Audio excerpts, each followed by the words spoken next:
yes, there is one element that I keep on coming back to, and this element is persistence. And persistence in very different directions. Yeah, it's a force that drives us towards something, even though we don't know what is this something. Persistence also in the way of dealing with time and what is happening around us. Always being in constant transformation and finding ways to continue no matter what are the circumstances. And also persistence in the sense of being aware of our individual characteristics and our individual perceptions, without forgetting that we are part of society, community. And I think that's also it's something that I persist on bringing on stage, because I insist and persist in bringing a group of people on stage. Yeah, and that also comes together with, since I arrived in Berlin, I work with the same group of people, with the same collaborators, and then we manage to persist and finding all the time new things to keep on working on. With this work, I have difficulties to see what differs, because I take this work as the base. Also, I like to see choreographic work as something that is a continuation of something. So one work emerged from the other, and one gives birth to the other.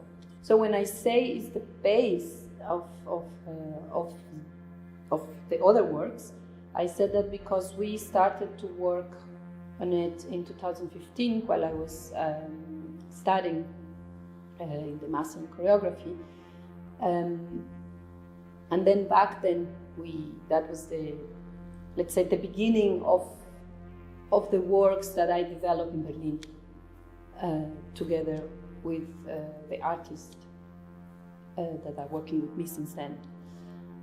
So, yes, in this sense, I feel it that this work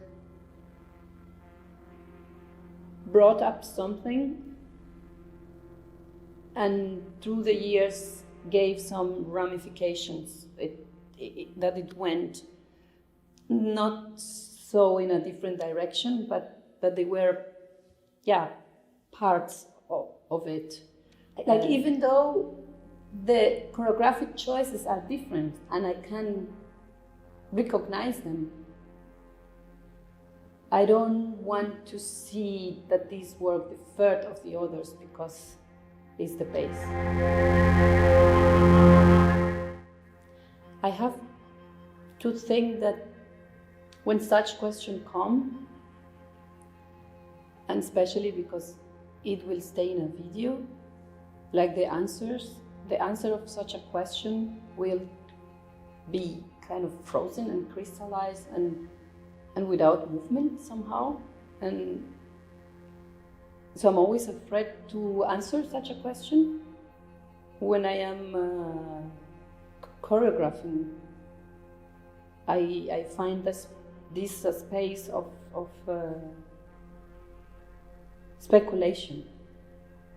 It's a space to find a space to play with the elements that are around us, to play with the metaphors that we can give to reality, to play with magic and textures and materialities and speculate realities, although everything is actually a reflection about what I see, what I perceive from the world that is happening every day. I try to look at history, I try to look at present, and I try to look